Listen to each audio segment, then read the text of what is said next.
Vamos a analizar cómo ha sido esta campaña, lo vamos a hacer con Carlos Cruzado, es presidente de los técnicos de Hacienda, de Gesta. Carlos, muy buenas.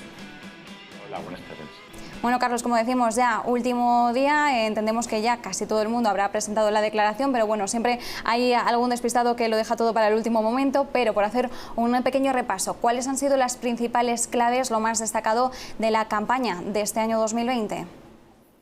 Sí, este año ha venido la campaña pues, en relación, o ha sido la clave, la situación de ERTE de millones de trabajadores que han visto cómo han pasado a cobrar del Servicio Público de Empleo la correspondiente prestación y con ello pues, muchas de las personas que no llegaban a esos 22.000 euros para presentar su declaración, al tener dos pagadores, han tenido que presentarla si han superado los 14.000 euros. Además de esto, bueno, pues algunas o muchas de estas personas seguramente se han encontrado ahora con una sorpresa en cuanto han tenido que pagar algo más de lo que venían haciéndolo habitualmente otros años, por cuanto la prestación del Servicio Público de Empleo prácticamente en ningún caso tiene retención o tiene una retención muy baja y por tanto habrá que o han tenido que compensar esto en este pago. Como bien indicabas, Carlos, ha estado marcado, bueno, entre otras cuestiones, por esos ERTE. También, por cierto, el ingreso mínimo vital ha tenido su papel en esa campaña. Y en medio de los ERTE, pues también, claro, al saber que más de uno pues, ha tenido esos dos pagadores, por un lado su empresa y por otro lado también el SEPE, ha habido un poco más de confusión o incluso de escuadre. ¿Hasta qué punto ha podido afectar pues esos pagos del SEPE a las declaraciones de los distintos contribuyentes? Bueno, aparte de esta cuestión de la obligación de presentar la declaración a partir de 14.000 euros, ha habido otro problema y es que, bueno, en muchos casos ha habido un desfase en cuanto al pago de la prestación y la terminación de esa situación del ERTE y, por tanto, ha habido pagos indebidos que el SEPE ha estado, bueno, pues reclamando, ¿no? Y en ese sentido, la información transmitida a la agencia tributaria pues puede que todavía no contemple esa devolución de esa parte indebida de la prestación y, por tanto, se encuentren los contribuyentes en esa situación con que les aparece en el borrador una cantidad mayor de la que finalmente van a percibir. Esto es algo que seguramente también ha retrasado en muchos casos la presentación de la declaración, puesto que al irse regularizando en tiempo real la información que el Servicio Público de Empleo da a la agencia tributaria, la recomendación de la agencia tributaria y también de mi organización era esperar a comprobar que en el borrador ya se había subsanado esto. De no ser así, desde luego, hoy es el último día, hay que presentarla, puesto que si no, pues tendremos la correspondiente sanción o recargo en el caso de que resulte a pagar y, por tanto, aun cuando haya que rectificar posteriormente la declaración, pues lo oportuno, desde luego, es presentarla hoy.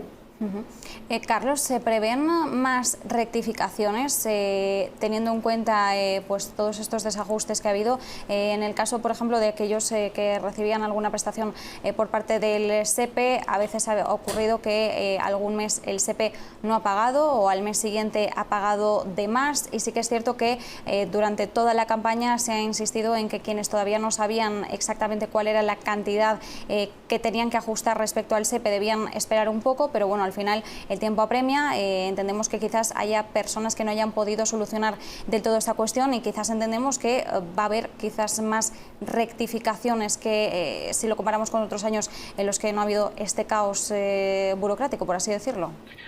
Pues seguramente, como consecuencia de esta situación, es posible o muy probable que haya un mayor número de rectificaciones una vez acabado el plazo del impuesto sobre la renta, de la declaración que finaliza hoy.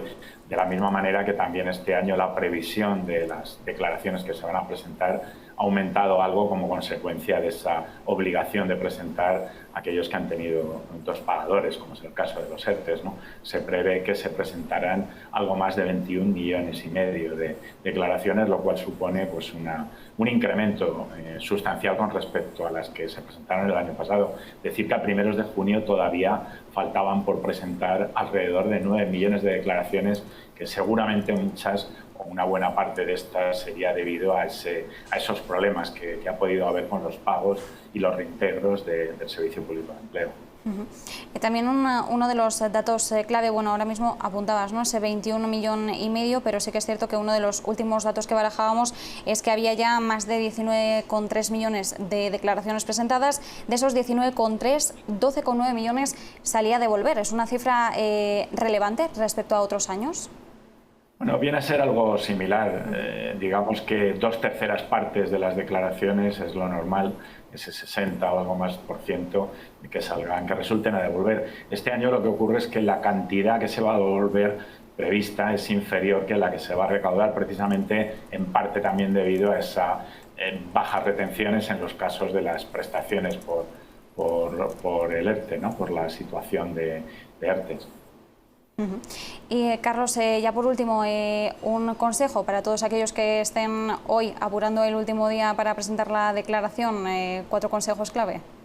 Sí, 2 cosas. La primera es que aun cuando quede ya poco tiempo y finaliza el plazo, conviene mirar detalladamente y dedicarle un rato a ese borrador antes de confirmarlo, porque podemos estar perdiendo la posibilidad de aplicarnos algunos beneficios que no estén en el borrador, como pueden ser determinadas deducciones autonómicas. Y por otro lado, para las personas que se han visto en esa situación de ERTE y que ahora tienen que afrontar un pago al que no están normalmente acostumbrados otros años, recordar que hay una posibilidad de aplazar hasta en 6 meses el pago para estas personas, de manera que pagarán en 6 plazos a partir del 20 de julio hasta el 20 de diciembre. Estas quizás serían las 2 recomendaciones más importantes hoy, ¿no? Pues nos quedamos con esas claves. Carlos Cruzado, presidente de los técnicos de Hacienda de Gesta, muchísimas gracias. Un placer. Buenas.